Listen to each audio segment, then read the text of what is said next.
Yeah. Yo.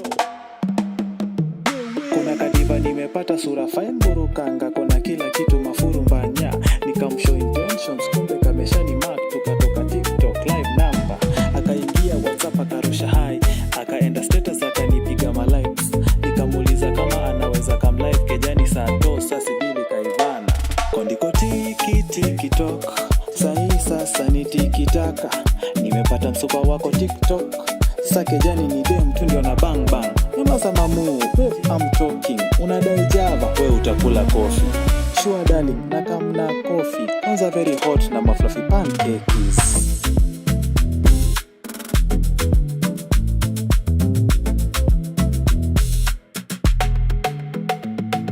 Iza mwenye keja come back. Vile notice manzi yake ndio na hijack. Akaleta mbili tatu nika maintain. Anadai jale yake atiende watch game. Ndio nika 2+2 na shangaa mrembo. Ulikuwa mpaka na wifi logins. Hata bluetooth device was connected successfully. Ni mbaya. Kondiko TikTok. Sahisa ni tikitaka. Nimepata msupa wako TikTok. Stoki kejani venye dema na nibamba. Nyamaza mamu, babe I'm coming. Unadai java, ice latte. Sure darling, nakamna coffee. Kwanza very cold na mafluffy pancakes.